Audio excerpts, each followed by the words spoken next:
discipline for us today know about the blockade in Qatar by the four countries, which is now more than 1 year. It will be followed by Dr. Sami, the director, and he will explain also the killing of the trade from geopolitical perspective. Every speaker will have 20 minutes. We will start with Dr. Majed Al-Ansari, and then it will be followed by Dr. Sami. Bismillahirrahmanirrahim. First of all, apologies for my tardiness, but as you know, the traffic jam in Istanbul cannot be anticipated, especially if you are coming from outside the city. You don't fully comprehend what it means to see a red line on the Google Maps. I think it's quite difficult to talk about such an issue because of too many things. First of all, it's an unfolding story. We still do not know the full extent of what is going on. We still do not know, they do not have all the facts. The other issue is that this is an issue that is quite unprecedented. I will try to draw some historical comparisons, but the situation as a whole is quite unprecedented. And therefore, when we talk about this issue, please excuse us making educated guesses more than actual deep political analysis of the situation, because political analysts depend mainly on patterns, and patterns are created over time, and patterns are the result of people having certain traditions in the way they do things. As we said, this case is quite unprecedented, but also the behavior in this case is not the behavior you would expect from all the players, as we will explain as we go. First of all, let's start a little bit away from the main topic. At the heart of this issue is Saudi foreign policy. It's very difficult to talk about the crime as an isolated incident, because basically it is part of a certain sort of foreign policy that is quite peculiar to the region. Something we have not seen this bluntly done before.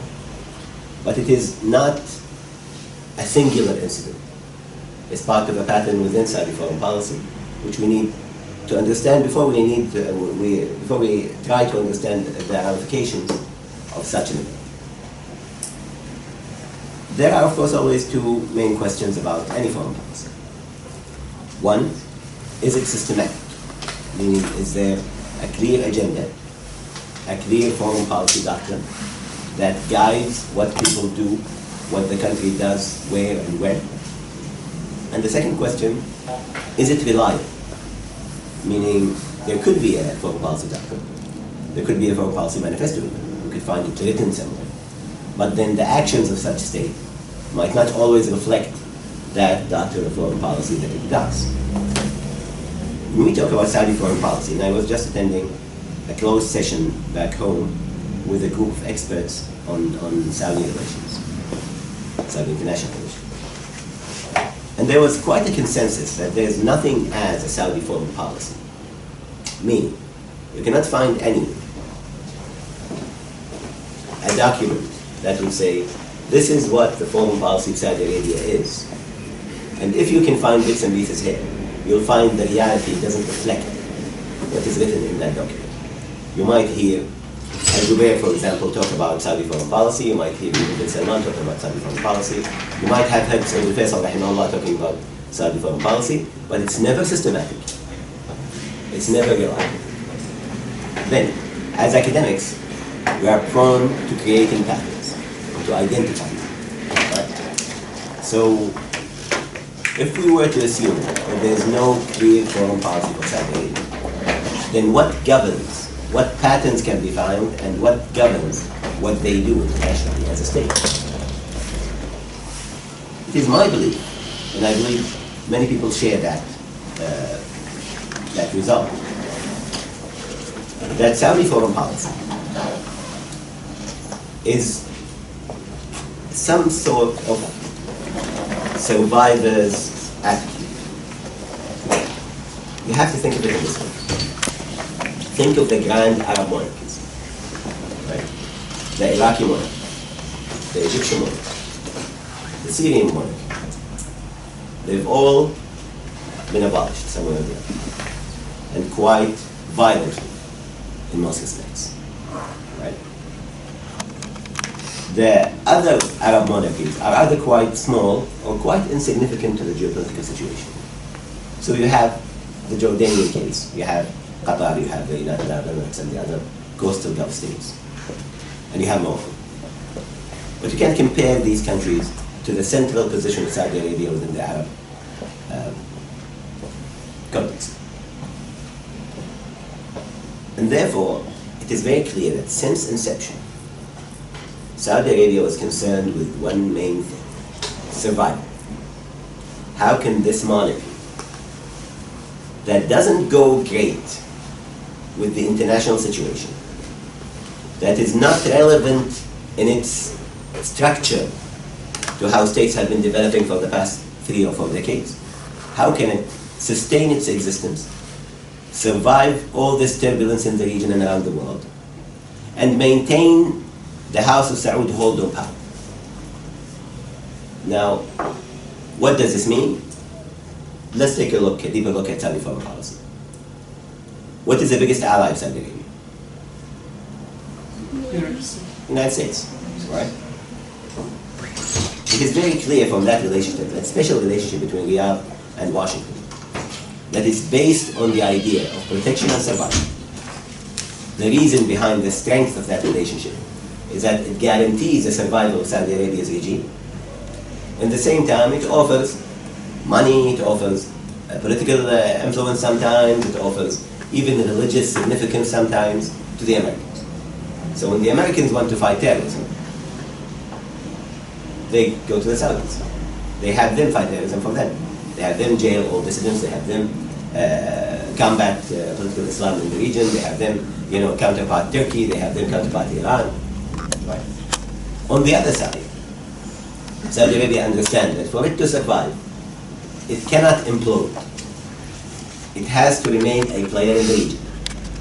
And for Saudi Arabia to remain a player in the region, it has to have some kind of political hegemony over its surroundings. This is why Saudi Arabia was involved in Lebanon, in Iraq at some point, and then lost it completely, in both cases, Lebanon and Iraq. That's why the blockade on Qatar happened. And that's why there is pressure now on Kuwait and Oman. Because the Saudi Arabian regime understands that its survival, its existence, is based on its ability to be a regional hegemon. Now, with the growing number of failed states in the region, there are only 3 hegemons in the Middle East, in the smaller Middle East, that can actually play that role of the regional hegemon. It's Iran, Saudi Arabia, and Turkey. Iran is embattled, but able to function. I mean, I have an understanding of this, of what we don't share, but I don't believe that Israel can play a regional hegemon at all. It can be a regional destructive force, but it cannot maintain hegemony over its surroundings. In power theories, there are very few conditions to being a regional hegemon. One of them is size, another is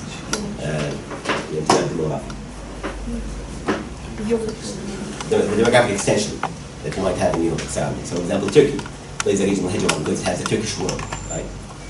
Saudi Arabia can play a regional hegemon because it's a Sunni Islam. Iran can play that role because of the Shia Islam, right? Now, with these 3 powers competing for authority in the region, competing for hegemony in the region, it makes sense that the push will move from being soft to hard. Now, this depends, of course, on how smart is the regime. You can play a very hard game. You can move your forces across borders, but you can do it in a very smart way that maintains your hegemony without hampering your ability to move in the region. Because whenever you get into a direct conflict with another power in the region, automatically you lose even if you win that conflict. Because everybody else now is agitated. Every other country is in fear of your hard politics, right? Same thing happened, for example, with the United States when they went into Iraq and Afghanistan.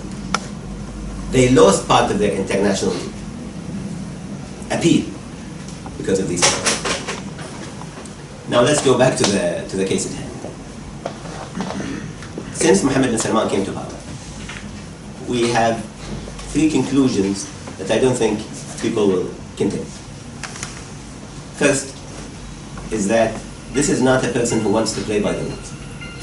This is a person who wants to create new rules and have everybody else play by them. Second, he is not a stable person when it comes to political decisions. This is not somebody who will take his time in taking his decisions. It's somebody who will take a decision to go to war in a fortnight. Third, he does not have the institutions, nor does he want them there, that could help him at least control his impulses. So we have, for example, Trump in the United States, a very impulsive person. Your American style, Mohammed bin Salman, if you will, when it comes to political decisions or foreign policy. But institutions can control him. He supported the blockade of Qatar for the first week. But then the institutions pushed back and pushed back and pushed back until the position of the White House changed. Now he's pushing to support Mohammed bin Salman in this Khashoggi issue. But he's going to become under very high pressure by Congress and by various powers in the United States to do something. He did the same with Putin, for example. But then the institutions again pushed in order to make him have some sanctions on Russia. Right? Since he came into power, Mohammed bin Salman has done at least 4 or 5 big mistakes. One was going into Yemen. Now, mind you that many people felt very happy about him going to Yemen because they felt that this was the first time Saudi Arabia is pushing back against Iranian influence in the region. But then what we understood after that is that there was no plan. It wasn't a war based on bringing legitimacy back to the government. It wasn't about supporting Yemenis to take back their country. It was basically a new occupation. Second mistake was a very big mistake in my opinion, and it was downplayed a little bit. Saad al-Hariri issue. You can't take in a prime minister of another country, have him resign on television from your side, and then have the French come and take him out of your country, and him going back to Lebanon and resuming his work. Why you can't do that? It's not because it's not legal. Nobody cares about legality in international affairs. Right? International law is a dream that is only, used on the weak. The powerful don't apply that international law. The biggest country in the world did not ratify the International Court of Justice or any other, international law treaty in that matter. But the problem is he showed his hand and he lost. He thought he can do this until every other Arab leader under his influence, that I can bring you to my country, I can jail you, and I can have you do whatever you want. And then he couldn't. The third big mistake, and I'll talk a little bit about why I don't think one of these mistakes is the blockade of Qatar necessarily. But the third big mistake was his inability to contain his allies. Historically, Saudi Arabia has always maintained a good relationship with the Palestinians, the Jordanians, the coastal Gulf states, especially Kuwait and Oman, or let's say Kuwait and the UAE to be more exact, and Morocco. Go a little back now and see what he has done with his allies. He has probably antagonized all his allies. Trying to push for the deal of Century alone meant that he lost the Palestinians and lost the Jordanians to a large extent. Yes, they still cater to him, but now they understand that they fear him, and they need to do something about it. Right? The final mistake, of course, well, till now, is the Khashoggi. I don't think there's a country on earth that has at least some intelligence that didn't go through the process of targeting dissidents. Nobody can claim moral high ground. The United States did it, Russia does it always, the UK did it. The enemies of the state, however you identify them, have always been targeted illegally. So the problem now is not that he ordered the killing of Khashoggi. The problem is that there are guidelines to being an evil person in the world today that you have to follow. Guideline number 1, first get the approval of the United States or somebody who can counterplay the United States. He didn't. Rule number 2, do it discreetly. Don't kill somebody in your consulate in a country that you're not on the best terms with, and then cut him to pieces and move him outside the consulate. Number 3, be ready for the ramifications. Have a plan. What are you going to say when things start happening after the case? The Russians are very good at this. What the Russians do is they do it very discreetly in a way that you can't connect them, legally to the case, right? You can do it as the British do. It's very clear it's the Russians. Everybody knows it's the Russians. But we don't have any hard evidence that we can connect the Russians to. Second, have your ducks in a row before things happen. So for the Russians, they always do this. Before they do this kind of thing, they create this big fuss about any other issue. They have some communication with intelligence from other countries, and then they start giving the people who, the countries who are, not their friends, they start giving them some things to shut them up. The Saudis were not ready for this. As soon as the killing was discovered, the mistake started. How many stories have we heard from the Saudi side? And on the other hand, you had a very ready state in Turkey, where the government looks like it had a plan for 10 years to do this. Because it's very clear that every piece of information that was sent to the media, one way or the other, either officially or unofficially, was done so purposefully. There was sabotage of every Saudi attempt to save themselves from this. Every time the Saudis, want to come up with a plan, the Americans are converging with them. They're starting to give them some kind of, way out. The Turks come out with this new bombshell that kind of just kills off the whole. Now, the last thing that happened was, of course, Trump going on, ranting yesterday that he will not lose a relationship with Saudi Arabia and he will not be reckless. Because Trump says he doesn't want to be reckless, that's an oxymoron. Yeah. But still, the Turks still have a lot in their punch bag. They can come up with a lot of things still. We haven't heard the tapes yet, for example. We don't have all the information come out yet. And there is, and see, this is where the mistakes of the Salman start falling into play. When you lose your allies, when you antagonize the Canadians, and then antagonize the Europeans, and then say to the Americans, we're going to go to Russia and China for weapons if you don't give us. And Trump actually says it out loud. He says they're going to go to the Russians and Chinese. You antagonize everybody in a way that lets everybody say, you know what, we're not going to let this slide. Now, the Americans are going to do whatever they could. So there are now 3 scenarios for what could happen. I think I have like 2 minutes. So I'm going to talk about these 3 scenarios in 2 minutes. Scenario number 1 is the removal of bin Salman. A lot have been said about this. In a nutshell, I don't believe this will happen. I don't believe it can happen. I don't believe historical precedent says that this will happen. Gaddafi downed a plane, an American plane, not one person, and Americans. Man, this guy was Saudi. And nothing happened. He stayed there in power until his people removed him, and killed him, basically. Right?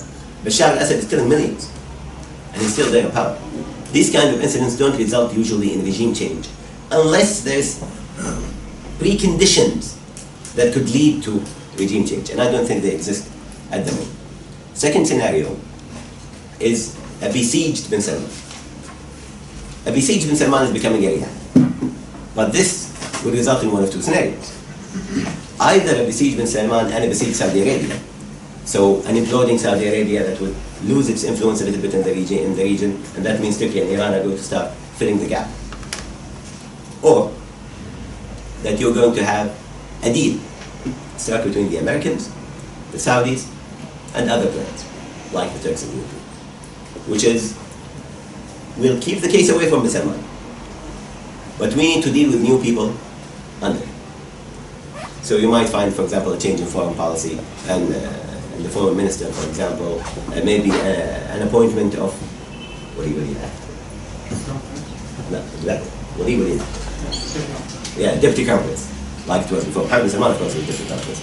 So maybe appointing somebody as such, changing a little bit in the security apparatus to meet what the Americans want. Because at the end, the Americans are going to dictate what's going to happen. The only thing we don't know is which Americans, right? Is it Trump and Kushner who are going to be able to do it? Or is it that the legislators and Congress will pressure the White House enough to do something? Or is it that the institutions, state, CIA, and defense, they're going to take over? It's still in play. We still don't know. And don't depend a lot on what Trump says. Trump has come in support of a lot of people. Usually when Trump comes in support of somebody, it's not a good sign for that person. So, yeah, so we'll still to see what's going to happen in that. I think I should stop here. I went over time a little bit. And leave it to Dr. Sami to correct any mistakes I made. Thank you very much for this talk.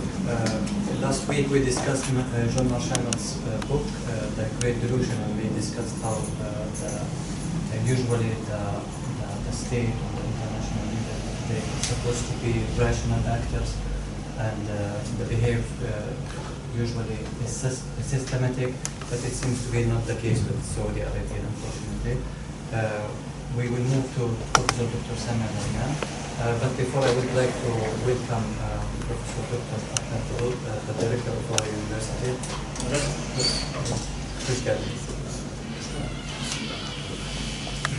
Thank you very much, and welcome Dr. Majed for being with us here at the center. Welcome everybody for being here today. Thank you for being with us.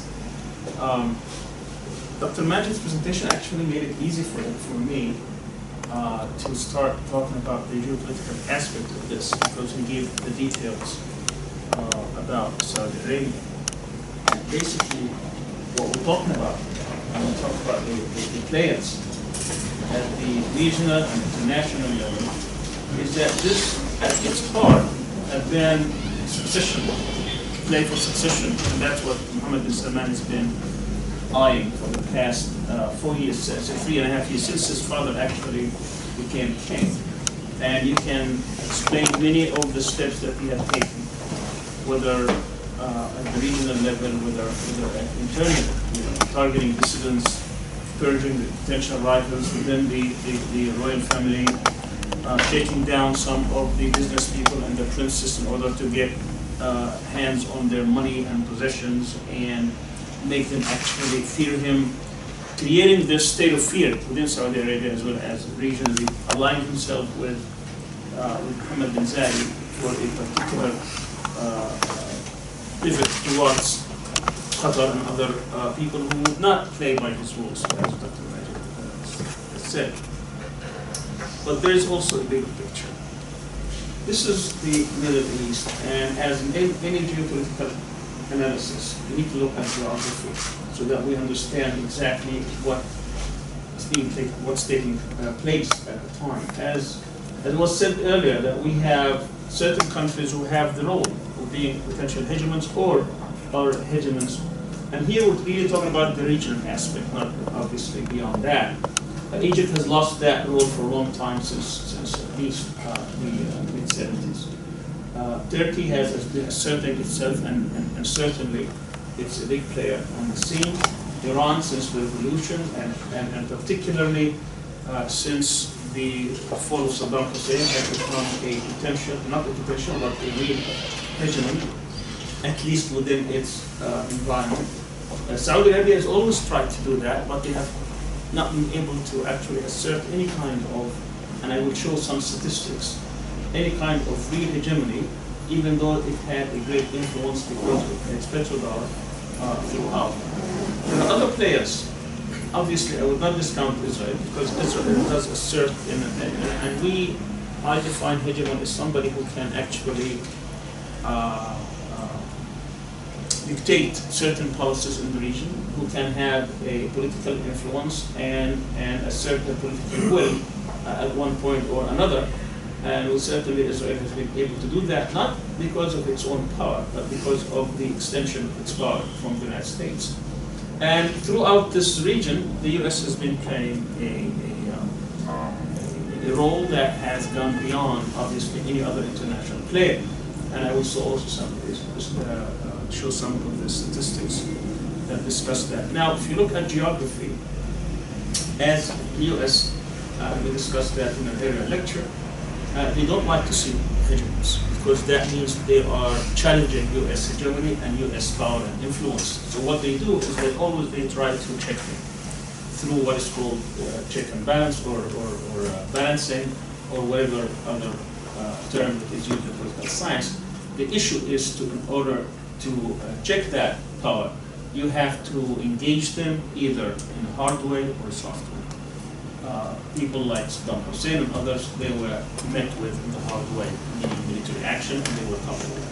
A country like Turkey, obviously, that would not be the case. So they tried to create certain other powers within the extent of Turkey in order to make it busy with trying to meet that challenge, so they will never go beyond their sphere or their geography, and their influence would be checked, and they will always be like someone who's trying to check their back.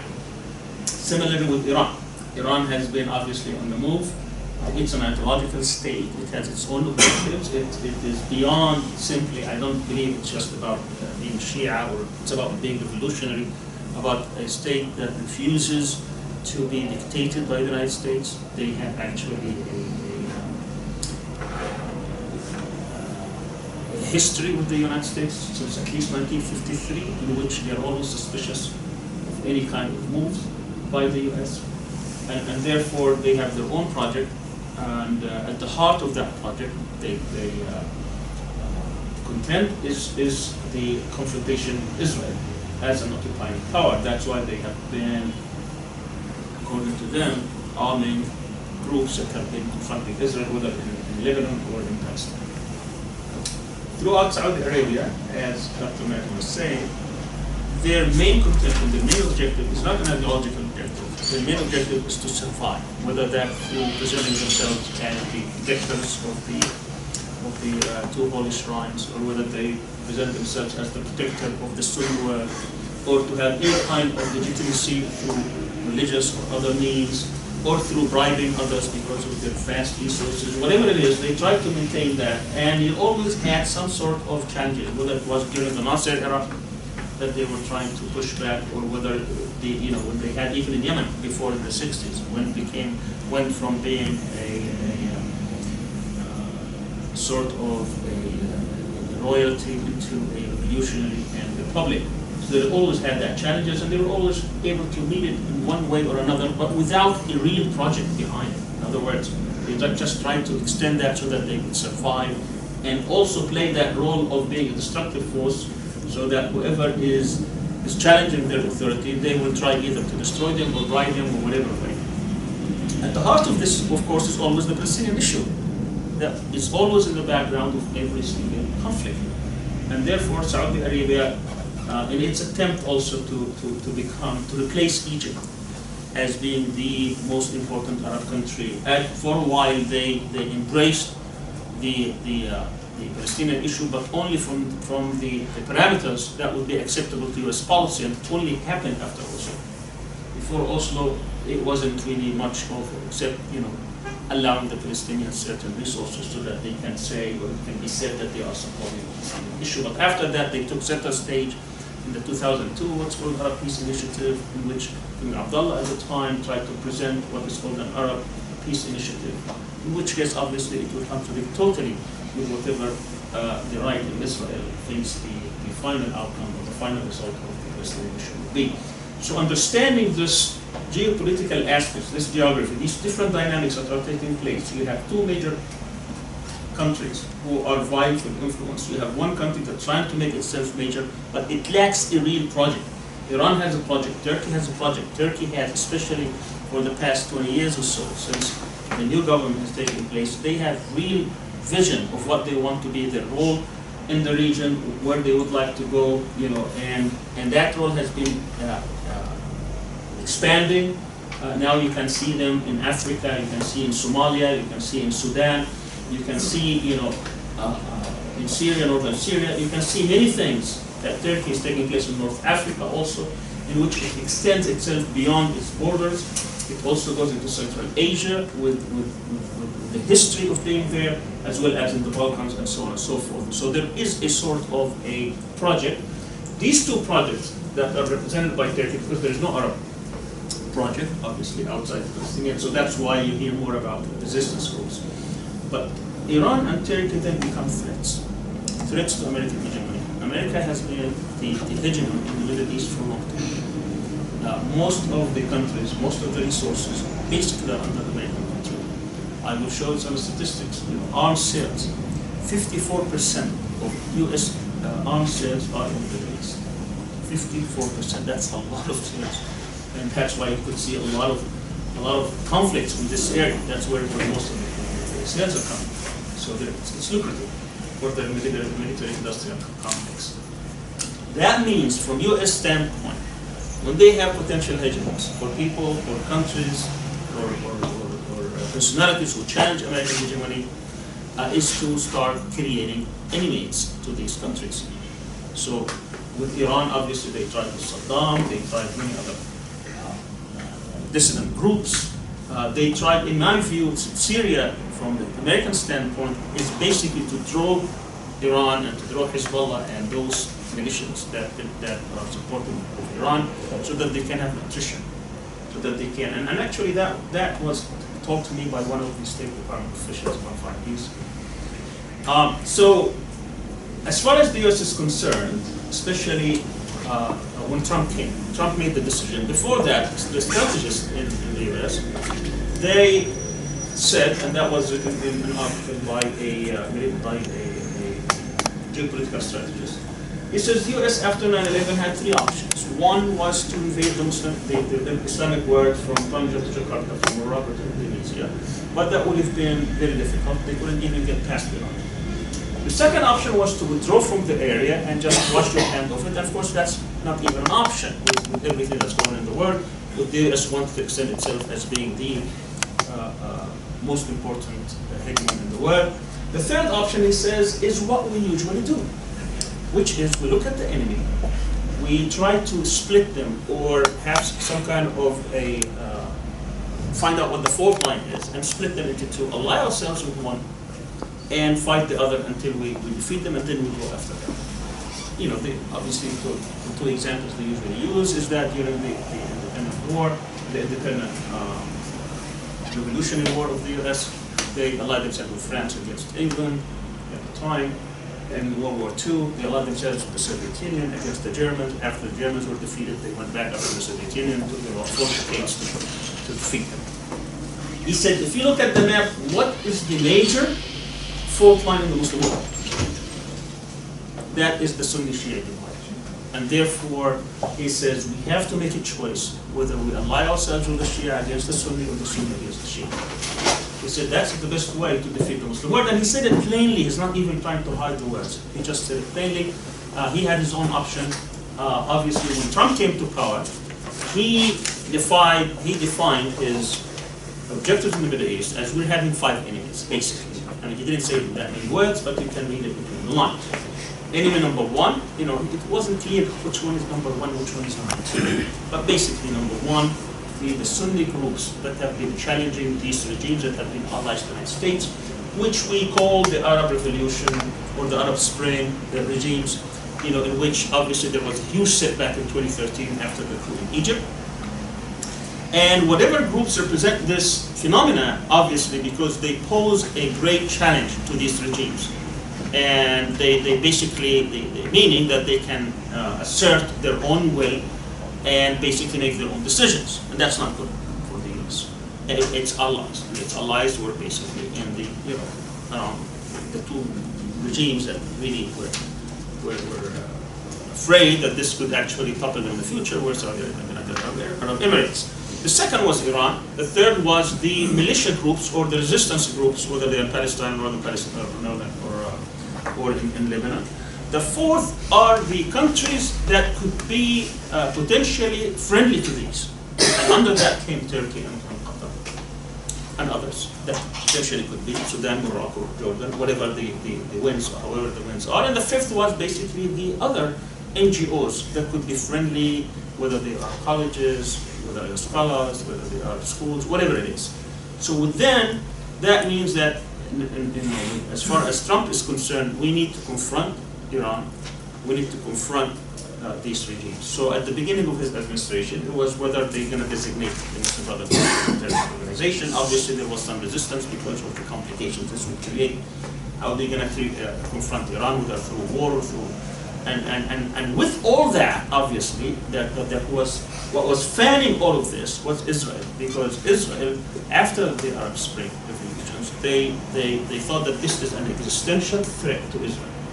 If the regimes around Israel, Palestine, if they become independent, if people start taking their own political power, asserting their own political power again, that will pose in the sight of many Israeli politicians a grave and existential threat to Israel. That means that has to be thwarted. And to do that, they had to build these tacit alliances with these regimes that thought that these are very challenging and these would be a very threatening phenomena. That is, if you can now build a state based on democratic ideals, based on the rule of law, that will bring certain challenges to Saudi Arabia, the United Arab Emirates, that eventually they need to topple. Again, as Dr. Ansari says, this is about survival. And that was decided very early on in 2011, right after the Arab Spring phenomena. That's when they continued to undermine this process until they succeeded in 2013. Now, the US, on the other hand, they would like to, that's not color, I have a color, but we have a color. So, anyway, what you see here in the dark areas are US military bases. That's how many countries. US has military bases and presence in about 70 countries around the world. Compare that to Russia, for instance, which has about 9. Basically around its own. The only country that it has, I mean, the US has basically military bases all around the Middle East. The Russians have it basically in Syria. That explains a lot of what's going on in Syria, again, from a geopolitical point of view. 30 years ago, they had a presence in Nigeria, in Libya, in Sudan, in Egypt, in Yemen, in Syria, and Iraq. Just imagine when you have that many presence, and within that, all of them were picked out. So, this is where we have both. I want to talk a little bit about American. So one of the tools for American hegemony and American influence and American control is through their foreign assistance program. It's mostly military sales. You could see here, for instance, how much they give Israel, and how much they give Egypt, and how much they give Jordan, and how much they give Lebanon, how much they give Iraq. It's interesting to see that these are all confrontation states. These are states that surround Israel. So by giving them this military aid, basically they control their militaries, they control their own ways of basically dictating the conflict with Israel. And again, Israel, one of the existential threats to Israel is having the ability of having a combination of states around it that can challenge it militarily. So one way to prevent that is to make sure that they will be under US control and influence. And look at, for instance, US, and this is how they try to check Turkey. Why would the US still have 14 military bases, even after the defeat of ISIS in the northern of Syria, which is bordering Turkey, and which is a continuing source of tension and friction with Turkey. And this is, at the same time, they're arming 30,000 Kurdish militias who have close ties to PKK. And that tells you that this is, again, the tactic is to give a potential hegemon, a potential challenger, so that they will always be not ready to exert their influence beyond their borders, but actually be busy trying to thwart these challenges. Here is another, these are the actual bases, this is the latest map. This is the Kurdish presence. So what do they do? Go back to how the US acts. They find the enemy, they try to split it in two. So not only they try to play the Sunni Shia divide, they also want to play the Turkish-Kurdish divide, the Arab-Kurdish divide, so that they can always be busy with their own local stuff and never think about the bigger challenges, whether coming from Israel or the US. Here is the 30 countries that have the highest and lowest military expenditure. I want to look at particularly Saudi Arabia. In terms of GDP, 10% of GDP of Saudi Arabia is towards defense spending. This is just by flags. Number 3 here is worldwide. $60 billion. This is 2 years ago. Now it's even more. Here's another one that shows also Saudi Arabia with about 70 billion a year. Per capita, it's $2,780 per capita. It's the largest by far. And again, it's when we hear that many sales, don't think that these military sales are actually controlled by Saudis. They do what they do in Yemen, but at the end, this is under military control of the Americans. Just to give you a comparison, Israel obviously one of the highest per capita, 2,200, very close. But Turkey is $225. Iran is 110. This menace, this huge threat toward peace, only spends about $110 per capita. Again, this is a different way of looking at. This is a different center. This is a research center. They have different way. This is actually equipment. This is more accurate, not just in dollars. This is about equipment.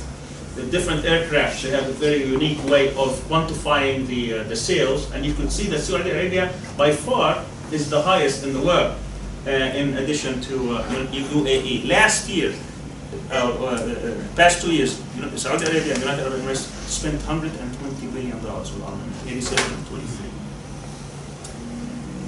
I'm going to skip this.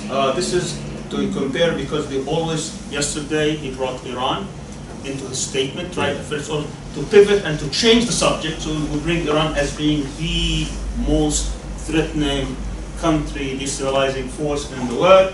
You could see this is Iran with 80 million and Israel with 7 million. If you even take away the 1.5 million Arabs, talking about 5.5, and you could see the spending, and don't even mention the nuclear bombs where they have over 200. This is how Iran, if somebody's sitting in Tehran, this is what they see. They see 45 American military bases surrounded there. It is not even close. So anytime, if there is any kind of war, you could see who would be actually attacked. Again, these are naval and air force around Iran. This is about oil. Again, oil is always at the heart of this. And for the U.S., and so we can understand how the U.S. and I don't have much time to go through it, but maybe during questions and answers we can address this. The most important thing for the Americans is not whether the oil would be at certain prices. That's important, but they can always control that. But it's that it's sold in dollars.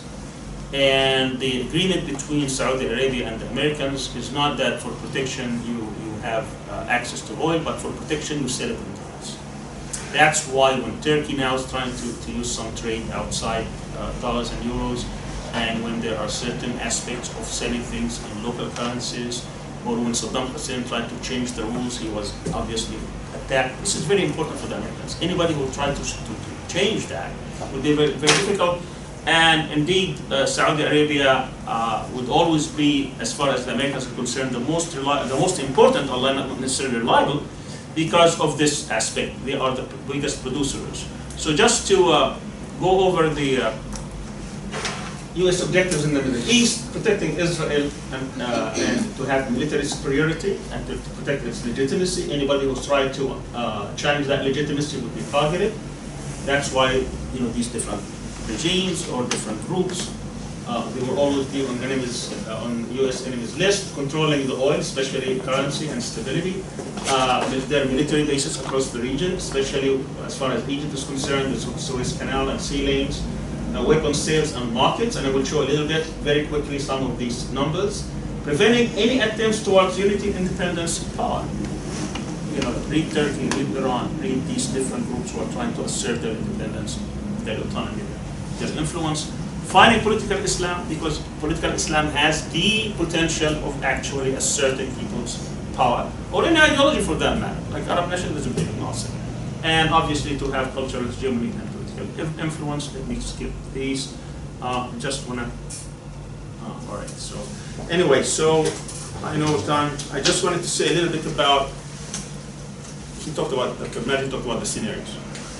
I want to just that is that as far as the U.S. is concerned, and especially Trump, the U.S. when we talk about the establishment, what they want to do is to maintain that hegemony, especially in the Pentagon, and to maintain their power and influence in Saudi Arabia. It doesn't matter who is in charge. That is not important. What is important is to keep the status quo. If Trump was for the siege on Qatar, the overwhelming majority of the establishment were not, because to them this is one region and they already have control. Why do we have this if we want to try to affect or at least pressure Iran? That doesn't make any sense. For Trump, it's a transactional policy. In other words, for him, it's also about his own interest. I believe there has been a deal struck between Jared Kushner and Mohammed bin Salman. So that's something that we may not know or see, but it is very much felt. Jared Kushner is in the hook for the building that he bought for 1.6 billion. It's only worth 800 million, and somehow he is pushing for Mohammed bin Salman. So that's where it becomes very, very dangerous for the US. But more important, Mohammed bin Salman was willing to pay whatever price it takes, not only in dollars, but also in policies that could affect this region for many, many, many years to come, including obviously what is called the deal of the century, which is really nothing but total capitulation to Israeli demands. And for that, that's what Jared Kushner has been pushing, and that's what Mohammed bin Salman has been willing to do, is to push the Palestinians to accept deals that they have never accepted and they will never accept, but to put them in a corner in a way that they will be pressured to do that. So we have the Israeli lobby working in the US on behalf of Mohammed bin Salman. We have the military-industrial complex who would like to maintain that, these lucrative deals in which he's threatening. And we have also other interests, but in the pushback area, whether in Congress or in the intelligence community or the Pentagon, I think this is not the last word. What we heard yesterday is not the last word. But I agree that removing Mohammed bin Salman is going to be something that will be extremely difficult. Either something, it has to be a palace coup, something that comes within the royal family that we are not aware of, but that's a possibility. But if we take the second scenario, which is to basically contain him in a way that he will be ineffective, that we'll see within a few weeks when the G20 takes place in Buenos Aires, whether he will actually go and be received by world leaders or whether he'll be shunned and actually not go. So I think we will know very soon how that will play out. But at the final analysis, I think what I want to say, a word, and I will conclude with that, is the role of Turkey in this. I mean, you could see, I think, the way Turkey has played this in the past 6 weeks or so is a playbook of how international politics should be played. Very calm, very calculated, addressing things as the rule of law, and taking it one step with clear patience. I mean, I think this would be taught in political science schools, of how you would conduct such a policy in a way that you assert and advance your policies, and at the same time where it's very difficult to push back. And it's not, that's why I think it's not, we haven't heard the last year of what Turkey actually evidence it has and how that would do. And why is that important? It's important because there has always been in the background who would lead the Sunni world. You have an alliance of Israel, the US, Saudi Arabia, the Emirates, Egypt, other minor things. And on the other hand, you have groups and countries who reject this kind of alliance that would be at the expense of the people of the area. Obviously, as I said, led by the different groups who are also targets.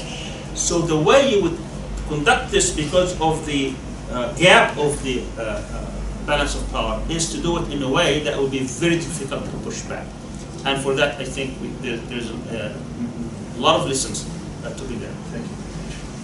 Thank you very much for this informative lecture. I would like now to move to the question and answer. First of all, I would like to ask Majed Al-Ansari, when we witnessed seeing Mohammed bin Salman from the authority, we saw how the media propagated from him, showing him as a liberal, as a reformist, etc. Instead, as you mentioned in your talk, he committed a huge mistake, like the provision of Yemen, the sake of Qatar, killing Khashoggi, etc. So how do you see this done now in the media? To Sami, you mentioned that in the Arab world there is no project for challenging the American hegemony. What can we do on the individual level to challenge the American hegemony, especially in the Arab world where there is no project like in Iran or in now we will take more question. Thank you so much. So now we will take more question. Okay, let's answer this and then we... Okay, so before Mohammed bin Salman came to power, there was a lot of work done to make sure that he does. He had three main problems. First of all, he was among the younger generation within the House of Saudi, which meant he didn't have any lineage legitimacy to it. Because you had the brothers, and then you had the sons, the big sons of the brothers, like Mohammed bin Naif, for example. So he didn't have legitimacy in that side. Second is that he doesn't have the experience. So he didn't occupy any public office, any deep public office, before King Salman came to power, except for managing his father's affairs. And he didn't have any wins in Saudi politics. Third problem was that Mohammed bin Salman was not America's choice in Saudi Arabia. America's choice in Saudi Arabia obviously was Mohammed bin Naif. Why? The security guy. The Americans always deal with the security guys, because these are the guys who can provide you the best input about what's happening in the region, but at the same time can exert the better control. He comes back from an interior ministry background. He controls all the agencies, security agencies in Saudi Arabia. So now, if you want to believe that Mohammed bin Zayed is the one who did this preparation or not, there were three main things done. One was getting rid of any competitor within the family of the country. This was done, first of all, by demonizing Mohammed bin Naif. Not in the eyes of Saudi people, because Saudi people are irrelevant in power plays in Saudi Arabia. In front of the Saudi royal family. And this was done through using a tape of a conversation between Mohammed bin Naif and the Emir of Qatar. And it was manipulated in a way to show that Mohammed bin Naif was plotting against the king. And this is the biggest taboo in Saudi Arabia. I could not like the king, I could not like the heir apparent, I could not like any of them. But playing with the regime itself has always been a red line for the people within the House of Saudi. And after that, of course, we have seen a systematic, way of getting rid of any competitor that can be brought up. Even younger generation Saudis, the son of migrant, for example, Prince Salman, who was just in the news this couple of days. All these people have been taken out of the picture.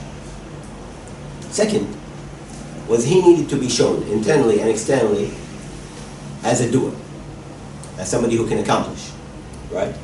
Now, how can you get the Saudi people, the Saudi intellectuals and elite, and the West on your side? You cry liberalism. So we're going to let women drive. I believe we all remember the sorry face of the ambassador of Saudi Arabia at the United Nations when he had to clap for himself after announcing that women will drive in Saudi Arabia, because they believed this kind of naiveness would actually work well in the United States, and did work well for a while. Right? So they did push that along. The narrative that he's a reformer, especially in the economy. He's pushing with the Americans the idea that I'm the one that's going to bring the prices of oil down. How? Through making Saudi Arabia less dependent on oil. And if it's less dependent on oil, we can play with the Americans more on downing the price. Today now it's 54, after being 80-something oil. Right? It's only because Saudi Arabia decided. Whenever Saudi Arabia decided something in the oil industry, that's it. Nobody else can move around it. Right? So they did try to do that. The third thing was giving him strongman achievements. He's always been seen, I don't know if you've seen this picture, at least in our circles, in our region it was distributed a lot. There is this picture, standing on a boat.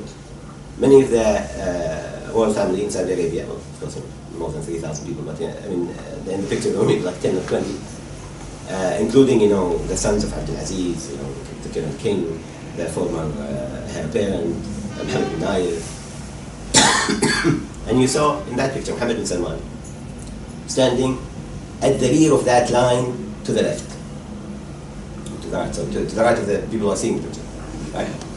So he did have that problem. He didn't show himself as a strong man before, so they gave him the war in Yemen. They gave him some other issues like the blockade on Qatar. And let me just say one thing about why I believe that. Why I believe the blockade in Qatar was not such a big mistake as the others.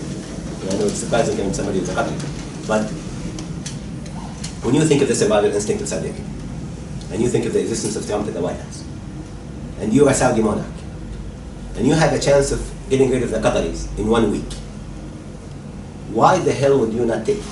The only problem is that that regime in Saudi Arabia was stupid enough to let that week go by without nothing happening. If they were able to do anything inside through making real connections with the Americans, rather than just, ambushing Trump in Riyadh and convincing him and sending him back to Washington, and making sure that this happens when Tillerson and Mattis were in Sydney, which is a very naive way of doing things. We're going to wait until the Secretary of State and the Secretary of Defense are in Sydney, and Trump is in Washington. He hasn't met with them yet, and we're going to do the thing. Right? It was a stupid way of doing it. But the context behind it, if you are Saudi Arabia and you want to sustain the idea of the Arab regime, that you are the model for the Arab regime. If you hear Saudi scholars talking, they always say, do you want us to become like Syria? Do you want us to become like Egypt? You should thank Allah for the safety we have. You should thank Allah for the House of Saud. Right? The ability to do that means any other regime like Qatar and Turkey needs to be controlled. It cannot exist. If you have a regime like Qatar, who advertises itself as Salafi, remember Sheikh Hamad said Qatar is a Wahhabi state, right? The previous area. It supports Islamists, the previous backyard of the Saudis. Supports revolutions. It is an existential threat if you just want to go on surviving. But of course, as we said, the way it was done was quite ridiculous. Well, when it comes to how you confront American hegemony, you can't confront it at the individual level. I mean, you can do things at the individual level in terms of education, in terms of empowering yourself by liberating yourself from being in awe of American power, American hegemony. But at the end, this is about power. And when we talk about the power of international relations, we talk about states. And one state will not be able to do it. It's a combination of states. And you cannot bring American hegemony in a showdown, like a war or something. It's going to be through a series of steps where it would be over a number of years, and they would be waning, not necessarily in one area, but overall. So, what I think is important to note here is that Israel is an extension of American power. So if people had a project, or the powers that would like to resist American hegemony have a project of how they can curtail Israeli hegemony, Israeli control, Israeli influence, Israeli objectives, that by itself would also curtail American hegemony. But also there is another aspect that people in the region here usually do not take into consideration, is that the US is not simply the colonizing institutions that take place. The US is much bigger than that. In a different presentation I showed you in the past, where the wealth is in the US. It's 1% of the people control about 40% of the wealth. These are the real powers. These are the ones who would like to maintain the hegemonic power of the US. These are the ones who are actually controlling the world. That means 99% of the people there are potential allies. At least 50%, let's not say. So that's why we have this Islamophobia industry taking place, to make sure that never takes place. They created an enemy. And that enemy would prevent them from actually aligning themselves with other people of the world who are trying to liberate themselves from this colonizing influences, multinational corporations, unrestrained capitalism, and so on and so forth. If you remember back in 2011, right after the Arab revolutions, what happened in the US? Does anybody remember what happened in the US? There was a series of different movements called the Occupy movement. that went throughout every city in the US. These were potential allies, but they couldn't go forward because there is not this centralizing power that could actually propel them to go into a political challenge or at least some reforms. So after a while, that state, these institutions, the deep state was able to contain them and defeat them. My point here is that this is not about US per se, it's not a blind thing, it's about colonialism, it's about imperialism, it's about controlling other people's lives and resources, about unrestrained capitalism. And that's, for that fight, there are a lot of people throughout the world, not just in our region, who would join in this. So to do this, obviously, it's a much nuanced program that we can talk about in details maybe later. But the central point in our region, obviously, to check American power and influence. We've seen it in the past, how it happened. And we could see it also from standing up to Israel in all its manifestations and not let it do its dirty work. And at the same time, defeating this alliance, what I call it, the alliance of states, of evil states who are trying to thwart people's will that have been taking place at least since 2013. Thank you very much. Wais, you have a question? How many questions do you have? Okay, let's start with Wais. Thank you so much for the presentation.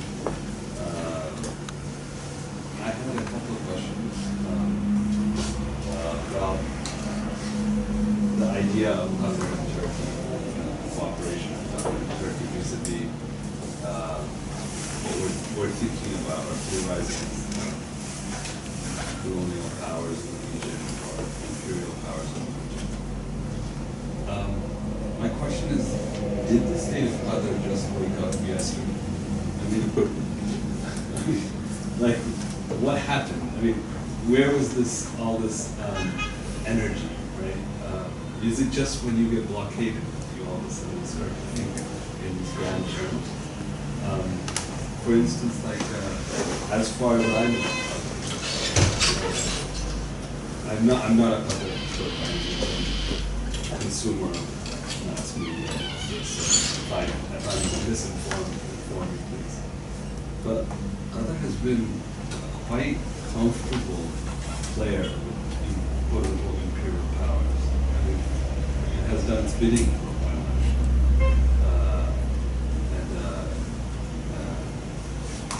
So I don't really see how Saudi Arabia all of a sudden turns out to be the bad guy, Qatar, or the other people. I mean, the GCC was an imperial coalition. Let's just be true about that. For Western capital in the region, control of oil resources, etc. Another issue that is interesting about Qatar is when it came to the Shia-Sunni issue, I mean, Qardawi's role in inciting anti-Shia sentiment in the Sunni movement has been paramount, right? He rivals almost like, Wahhabi rhetoric when it came to especially quote-unquote democratic Shia movements. And my other thing is like Turkey's potential for being this anti-colonial force. I know that you're not claiming that it is or isn't, but the possibility that these states can be anti-colonial forces is to me a kind of tight dream from our side. I mean, Turkey is if you talk to Turkey bureaucrats, people in the government, they're not interested in like being anti-American by any means. I mean, they're the most weakest, spineless people. I mean, when you talk to them, they're like, we want to be in NATO, we want to have their bases, we want to go to the White House. I mean, it's all like, there's not really this revolutionary attitude that I'm trying to say. Lastly,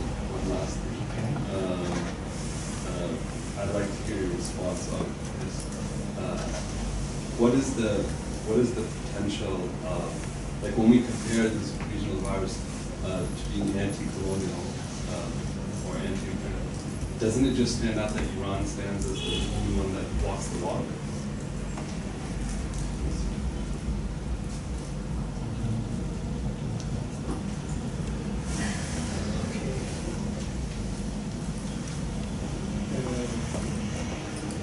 So my question is, with regard to resistance movements generally being able to eventually make a change, and because obviously regimes are followers of the bigger hegemon, the U.S. So regimes that's been very, very clear. One thing I want to maybe just shed light on is, I wonder if you would also consider some kind of local Saudi internal that is wouldn't the fraction caused by Mohammed bin Salman within the House of Saud by taking the prince's money and jailing them, etc., etc., etc. How effective negatively would that be on the House of Saud? And then, thus, how effective would that be on the existence of, because obviously, as Dr. Sami says, and hopefully ourselves, that their objective is obviously to survive. So how big is the internet? I think it should be at least recognized to an extent. And what are your thoughts on that? And Dr. Sami, how long will it take for resistance groups to eventually leave a change within Saudi Arab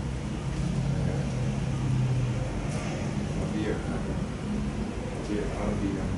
We saw that failed resistance groups that are having with the intention to make some kind of positive change to face the bigger hegemon. How long will that take? Any further question?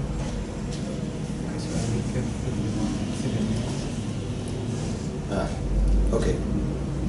Where was Qatar? Good question. Okay. Let's give you the 2 minutes rundown of Qatar since 1971. Okay. Between 1971 and 1995, Qatar was content being under the shadow of Saudi Arabia. And this was under Sheikh Khalifa, the first actual emir of an independent Qatar. Because at that time the emir was Sheikh Ahmed bin Ali. However, he wasn't that effective.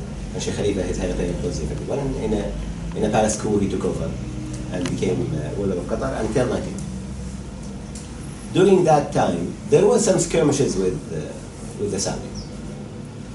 So, for example, there was Al-Khafus. Al-Khafus was basically, it is a border dispute between Qatar and Saudi Arabia, that resulted in the killing of 2 Qatari border guards. So something that hadn't even happened now. But this was 92. We can sweep anything up in Iraq. Right? If you read the Qatari newspapers at the time, they were talking about the Saudis as Shaitan al-Akbar, the biggest enemy, for about a week. And then people were buried, memorials were held. That was it, they came back to the same status quo. In 95, of course, since 92, there was always a problem. The head of parent at the time, Sheikh Hamid bin Khalifa, saw the potential for Qatar. Sheikh Khalifa didn't. Sheikh Khalifa thought we should stay like this.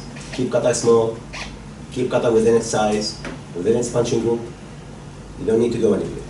Sheikh Hamid believed that this very small country, very strong resources, can play a pivotal role in the region. However, to do that, it needs protection. Who can protect you against Saudi Arabia? Yes. At the time, 95. 95 Turkey was an enemy. Yeah. It was only the United States, there was nobody else. So in order to enact the coup on his father and maintain the stability of the regime in Qatar and announce Qatar to the world, he needed the Americans to sign on it. The Americans were offered a base, a Rhodanian base, and they were offered a step in normalizing relationship with Israel, which is hosting what was called at the time the trade office. Yeah, it was a commercial office, the Israeli commercial office. At the time, there was very little communication between the Qataris and the Israelis, but it was within that realm, which is appeasing Washington. between 95 and 2013, and so 2008, Qatar was, as you said, doing the bidding of the Americans in the region. However, it was very peculiar always to find Qatar in opposite sides. So Qatar was a big supporter of Hamas in 2006. At the same time, they had a trade office with Israel. Right? Yeah. That Hezbollah in 2006. Right? So it was always at these odds that nobody understood exactly what the hell Qatar is doing. And the Taliban. No, that came on later. That's by demand of the CIA. It's not something that Qatar is. Qatar is only a broker. Yeah. But with Hezbollah, with Hezbollah in 2006, when the Israelis waged the war against Hezbollah, and when they waged the war against Hamas, Qatar supported Hezbollah, supported Hamas. Remember, at the time, Hezbollah wasn't as demonized as it is now. Don't judge everything, by the lens you're wearing now. Right?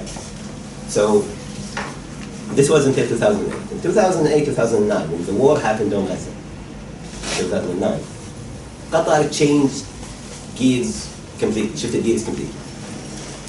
They abolished the normalized relationship with Israel. They kicked out the Israelis. Right? And they started dealing with the Americans in a way that is, well, let's see where your national interest is and where our national interest is, where they converge, we're willing to help, to work together, but sometimes we're not going to abide by what you guys are saying, right? And they did that with the Americans against them. This is why the Obama administration was not very happy with Qatar. But that was in 2008 to 2013. In 2013, after Qatar supported the Arab Spring, very enthusiastically, because of, this is something that a lot of people don't know, Sheikh Hamad is a pan-Arabist. He's very strongly a pan-Arabist. He believes in the idea of the Arab world. So he plunged the country into support of these very romantic revolutions. Because he believed that this would be the change in the Arab world. But then he realized that he failed miserably. When he started seeing what's happening in 2012, after the counter-revolution started, he pulled back and decided to abdicate the throne to his son. 2013 to 2017, during Sheikh Tamim's time, Qatar was content taking a back seat again.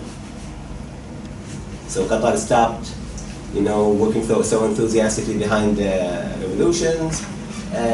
Rhetoric at Al Jazeera was kind of controlled. You didn't see a lot of dissidents coming in and out of Doha. In Syria, they took a back seat to the Turks. In Yemen, a back seat to the Saudis. And then, instead of our neighbors thinking this is a good thing for them, they saw blood. And they thought this meant that now they can carry it on. Yes. And this began the new phase, this current phase in Qatari foreign policy, which is a return to 95. You need protection, and Turkey can offer protection now. But also, it's the United States that has to be peace first. Right? You need to have some independence from the region, like Sheikh Hamad did. And you need to have an international role, so you're not always silent. Okay, so that's for the first question. Sorry, I can't answer the Qaradawi issue, which is something that's not within my level of expertise. Is Iran an anti-colonial force? I believe it's good at acting like it. Yes. But I believe that if there was a US administration like the Obama administration, the Iranians don't mind starting to normalize the relationship with America. Okay, they're not going to be Saudi Arabia, but they don't mind lessening their. They did that in the Obama administration. They did that in the deal. So they are very pragmatic. I don't believe they're only ideologues. I believe they're very pragmatic, but very Machiavellian about what they do. Resistance groups. I'm a neo-realist, so not the right person to ask about resistance groups and the revolution. I don't believe any real changes around the world have happened as a result of revolution. I believe we have that romantic, tendency. It's like we always say, the French Revolution, and right? When you go and read about the French Revolution, it was basically killing innocent people in the street. It was, again, a very oppressive regime taking place, and then, it turned around. So I don't have really that much hope for the people themselves, and that can change only without the geopolitics of the region changing first. Is there a local threat to Bin Salman local? No, I'm sorry to say. If there was, wouldn't you think that the time for these people to act was when he jailed 50% of the high rank of Al Saud. What was the result? Nothing. Not even one oil came out in defense of his cousins in the West. Not even one oil became a Muslim. Al-Walid bin Talal is now a mouthpiece for bin Salman in the media. The Saudi people, of course, again, the same as. But it is my belief that in Saudi Arabia, it's whoever is in the seat. If you have the king's seat, you can do whatever you want. This was always the case in Saudi Arabia. If you go back to the various kings, what you're going to find is that kings were able to dictate grand shifts within the family itself without anybody objecting. The only move by a lower member of the family against a higher member of the family was by King Faisal over King Saud. This is the only move in the Saudi history, and we know what happened to Faisal. Right. Is this a threat to the existence of Al Saud? Yes. See, the existence of Al Saud is based, the survival of Al Saud is based on 4 pillars. The relationship with America and other international powers, religion and the religious authority in Saudi Arabia, tribal consent, and economy. Right? What he's doing basically is he's shaking every pillar at the same time. Yeah, he's threatening the Americans, and at the same time he's jailing his cousins, and at the same time he's changing the chiefs of some tribes. Yeah, he's pushing everything on every side. I don't think this will affect him personally a lot.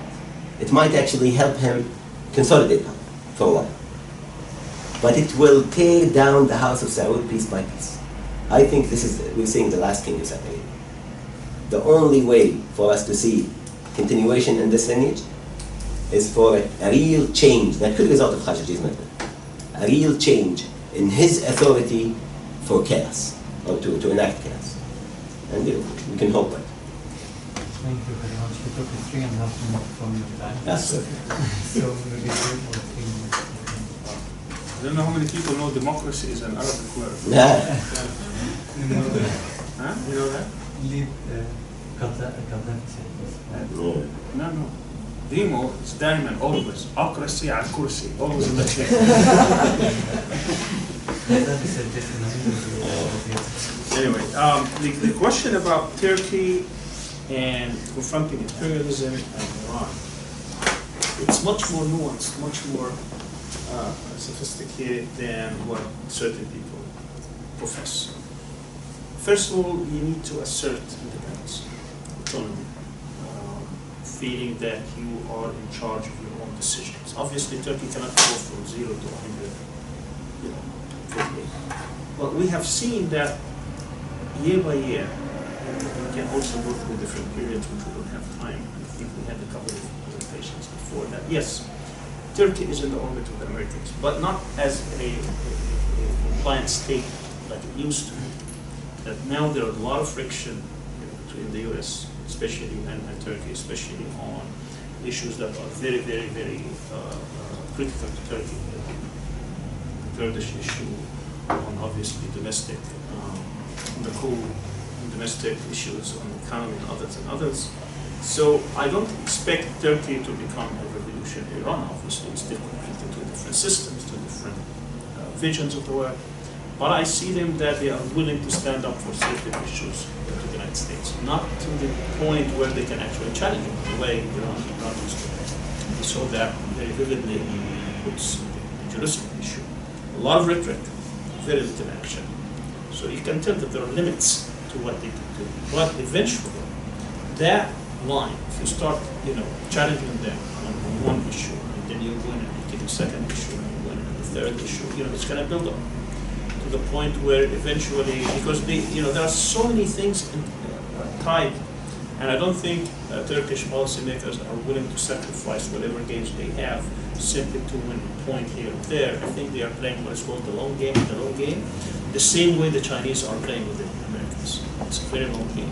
They look at them as rivals, as competitors, yet they're not there to challenge them. I saw the other day, seeing the growth of China, where it was 15, 20 years ago and what it is today. So that's what the game they're playing. But eventually the Americans know, and the Chinese know, that at one point or another, there might be some kind of confrontation with Taiwan, South China Sea or something of that sort, unless if US is going to challenge them, they would have to take a position. So on Iran, I just want to say, we always tend to look at Iran as one regime that everybody there is the same, everybody acts the same, they are compliant, like a communist party, do march, come back.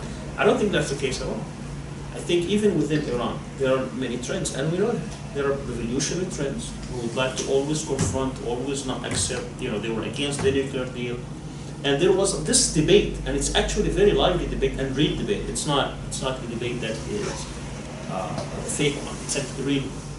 And sometimes you win, sometimes you lose. But what is clear that they do have a different vision. How to arrive at that vision could be different. But from the standpoint of an Iranian leadership, obviously they claim, you may believe them or not, that at the heart of their revolution, at the heart of their action, of their work, is to confront Israel. And to do that, you would have to confront those who would basically be either supportive of Israel or enablers of Israel, whether that within the Arab context or within the international context. So you would find them always confronting these people. I mean, that doesn't mean that there will not be a convergence of interest like what happened in Iraq. Again, you may agree or disagree with that. But that's what they claim their posture is, their vision is, that they are confronting them. We are investing in Lebanon from Hezbollah. We are investing in Palestine with Hamas and Jihad and others. And they are the only country, they claim, that we are the only country in the world that does not recognize Israel. Not that we don't recognize Israel in rhetoric, but we actually say if everybody in the world recognizes Israel, we are not going to. And we are going openly to support the resistance groups with arms. No one does that. That's a revolutionary spirit. No one does that. I mean, even those who support Hamas and Jihad and resistance movement, they do it behind the scene. They try to do it like Sudan does that, but no one openly says that. That's a huge defiance, and that is not an easy thing to, because you pay a price with that. So even there's a debate within Iran. Why do we have to pay this price? Why can't we? I mean, that's the whole thing about the so-called Green Revolution. A lot of it is Iran, not the Gaza. I mean, there were these people who were saying, why do we have to arm Hezbollah and arm the Palestinian groups? Why can't we just take care of our own? On the other side, it said, because we are beyond Iran, we have an obligation. That's the debate. The revolutionary platform. That's, I mean, so, people could argue both ways, but that's basically what they claim. Now, having said all that, what he said about Qatar. Qatar wants an independent, it's about survival, but it's beyond survival, because they can survive other ways. See, Qatar can make it easy for itself just to be in the shadow of Saudi Arabia and enjoy whatever resources they have. No, they want to be independent. That's why they created Al Jazeera. Al Jazeera was created to confront Saudi Arabia, because that's protection also in addition to that. That's a soft protection. Turkey wants to also assert its own political will. And to do that, once in a while, you're going to confront these big powers and hegemons. And it's doing that. Iran. On the other hand, you have this alliance. They are intent on defeating Turkey, whether undermining it economically, whether having a coup, sponsor a coup politically, whether to undermine it, in different media platforms, whatever it is. They want, obviously, to defeat Iran and have a regime change. And they actually announced that. And they want to persecute and try to check all the potential of having these groups that were the base for the Arab Spring revolutions. So all these things, if these are targets of these groups, then it becomes natural for these forces to at least ally themselves tactically so that they can confront this onslaught. That on top of it, you have the American hegemony and the Israeli support. They're trying to push this wave of changes across the Arab world. Yes, Qatar supported the Arab Revolution in its own way, whether financially, through the media, through other political means. Yes, there was, but there was many mistakes. And I think perhaps it would be a good an idea for a scenario in the future is to examine not only the reasons, but why the Arab revolutions, why did we have a setback? What were the reasons for the setback? How did we get there and how do we get out of it? Because that's very important. But make no mistake that Turkey, Qatar, Iran, the Islamic groups, the resistance groups, are being considered as threats to this alliance that is taking shape now at the with its protection of U.S. and Israeli sovereignty. I just asked that question because America has the ability to switch really quickly, right? Like you said, split and then come back, split and come back. So has Qatar and Turkey hit like a point of no return, or like? You know, Oh, I see. From that standpoint, if the U.S., for instance, now curries favor, comes back, says gives you a big hug, what U.S. does. will they still maintain? I understand your question. Can I let Dr. Majed to answer about Qatar, even though I may say that the U.S. is so flexible, would allow you space to move, as long as you respect its red lines. If you try to cross the red lines, then there will be not a pushback, but there can be also other consequences coming with it. And I think Qatar and Turkey know these red lines pretty well. And the same thing goes, U.S. also knows Turkey's red lines. But Turkey knows it doesn't want to confront the U.S. militarily, so it's going to push, and maybe having proxy wars by confronting. They had it in the olive branch, and they had it in the Furat's shield and others. Where they're going to push America's allies. They will be in military confrontation, and they will let the United States know that we're not going to confront you, but we're going to confront your allies, which the U.S. doesn't like. And then they have to reach some sort of accommodation. But everybody knows where the red lines are. But at the end of the road, we haven't reached the point where the U.S. will turn totally against Turkey and consider it an enemy of the state to get out of NATO, or leave Qatar and its military base. I think each one of these, Qatar knows obviously its limits. 1 minute, then. Yeah, just very, very quickly, echoing what Dr. Sami said. Qatar understands, and everybody understands, that in the US there are constant scenarios. Trump is a variable.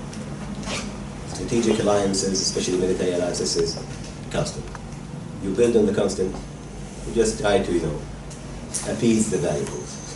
And this is what's happening in the world.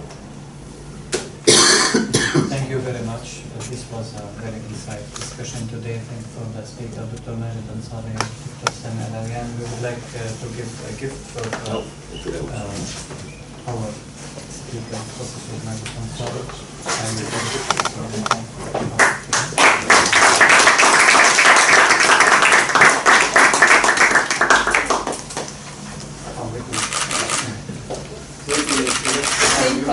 Behind you. Oh. Okay, all right. Okay, now. We are looking forward to welcome you again for our next session. Thank you very much for your time.